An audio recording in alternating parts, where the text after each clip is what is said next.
Hey admins, how we doing out there? I gotta grab my paper real quick.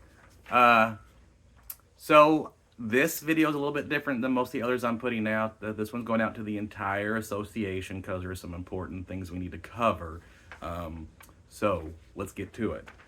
First, I want to talk about our numbers, and today is the 22nd of January, and right now we are down approximately 750 members for the association statewide.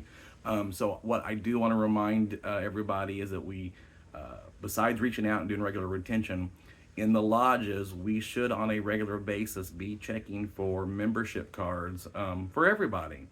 But we know one thing that we are lagging on are those ladies who were chapter members prior to 21 and got the 3 years of chapter dues for free, but have never paid lodge dues. If your lodge dues aren't current, your chapter membership, and the same thing for the men on the Moose Legion, those higher degrees are not valid. They're not good. So we really need to make sure as lodges, and I don't want to single out ladies naturally. I don't want to seem like we're going after a particular group. But we need to make sure that we are talking with our bartenders and our staff, whether that be officers of the day or whoever might be checking cards at the door.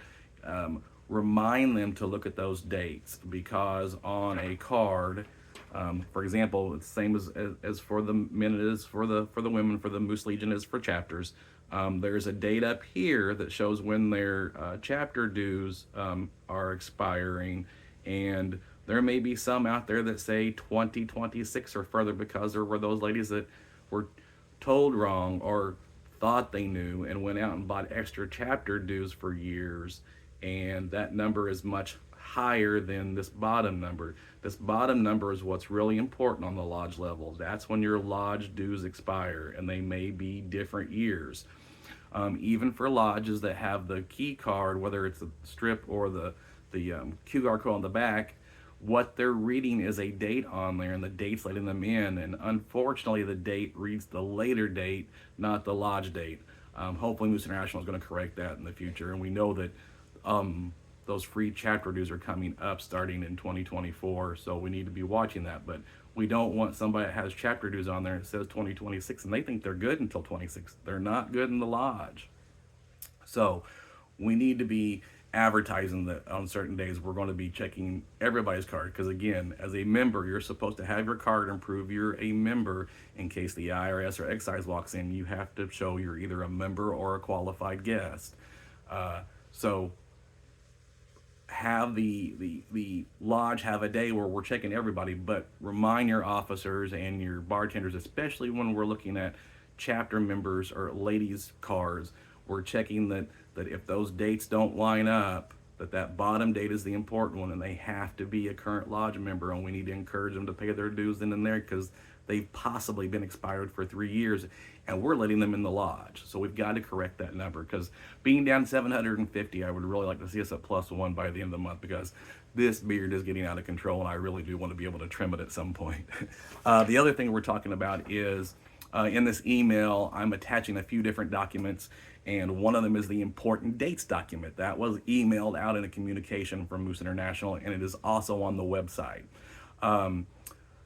I'm attaching one to this email because in the past, we've always had that when it came out, it's been two pieces of paper. You could read it. On the second page, there's a blank section at the bottom about a quarter of the page.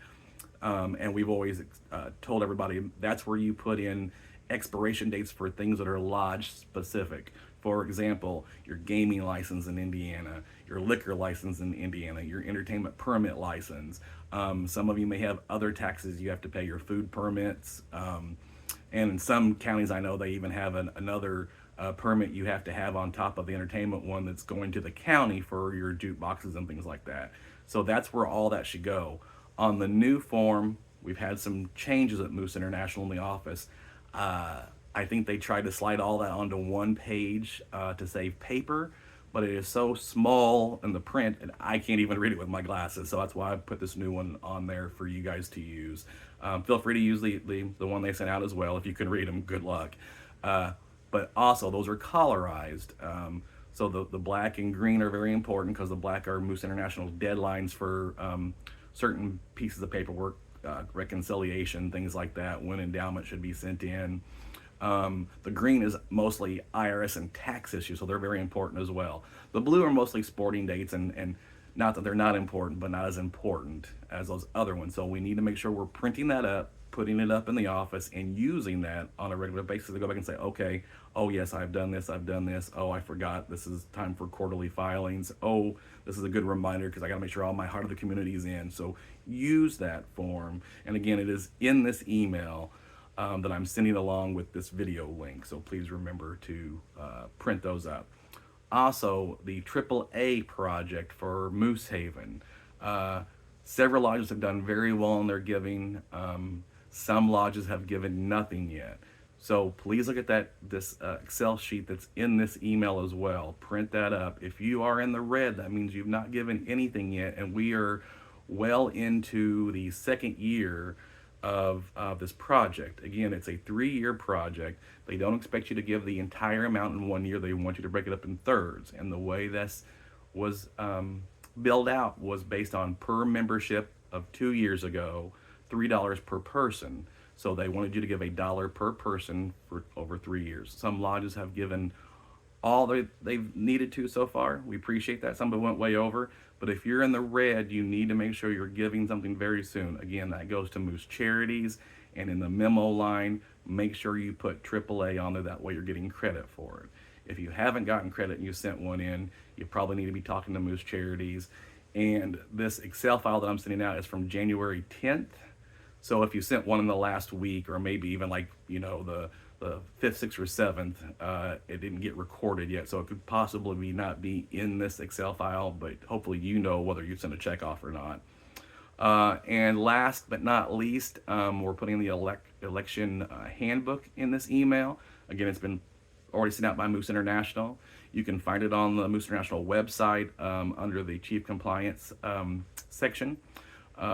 But we need to make sure we're reading it. We need to make sure we're doing elections properly because the process is starting already. I know it seems like it shouldn't be time yet, but it is. You need to make sure that your nominating committees are together. And again, that's the president to get that together. They should be making reports. You should let your membership know that if they're interested in putting their name in for an office, they should be doing that now. Again, the dates are very important to look at. Look at that last section for when this stuff needs to happen, because at the last meeting in March should be your final report from your nominating committee and locked in who is going to be on the slate. The first meeting in April is your elections, and then your officers should be sworn in by the end so they can take office come May 1st. Also, read our bylaws. We highly encourage all lodges to have their vote at their membership meeting when that happens. So if it's Monday night at 7 o'clock, that's when it needs to happen, whatever day you meet on. If you're having the Australian ballot, I highly encourage you to follow our guidelines that we want you to have your meetings or your votes at general elections. And the reason for that being is everybody's there. You know who was voted for. There's a lot less to mess up and not get right. If you're doing an Australian ballot, first of all, if you've had an election overturned in the last handful of years, or we've had to come in, Mr. National has come in and had to correct something, you are not allowed to have an Australian ballot election. You have to do it at the general membership meeting. If you are doing the Australian ballot, again, you have to have a vote at your general membership meeting approved, and all your members know that's happening that way. But again, it seems like almost every time someone has an Australian ballot, we end up getting a complaint at Moose International that something's not done right, because you're giving them several hours to come in. You're supposed to have certain people watching the ballot box, and someone comes in and says, well, 2 people walked away, leaving Bob Smith sitting there at the ballot box. Who knows what he did by himself while he was there. It's just not worth it. We think we're doing a favor for our membership by giving them several hours, but as we know, most meetings, a lot of people don't show up. If they really want to be involved in the lodge, or they really want to make sure somebody gets in, they need to be at a general membership meeting and vote. If a member complains, say, well, okay, on Monday you couldn't come in at 4 o'clock, or you could come in at 4 o'clock, but you couldn't come in at 7. There are a few people, I'm sure, that work nights and all those elections, but that's very few. We know that when we go into a lot of lodges, when they're having their meetings, there's a lot of members in the social quarters. They can walk to a meeting and they can vote. And if the lodge has no contested races, I don't even know why this would be an option. It needs to be a vote at the general membership meeting, with a vote of the sign for everybody, because everybody's uncontested. So if we've had that before in the past where they've had no contested races, but still wanted to offer the Australian ballot, and then something gets messed up. So please read the instructions. If you have any questions, please contact your territory manager. I've talked more than 10 minutes, so I will stop. You guys have a very good day. Take care. Bye.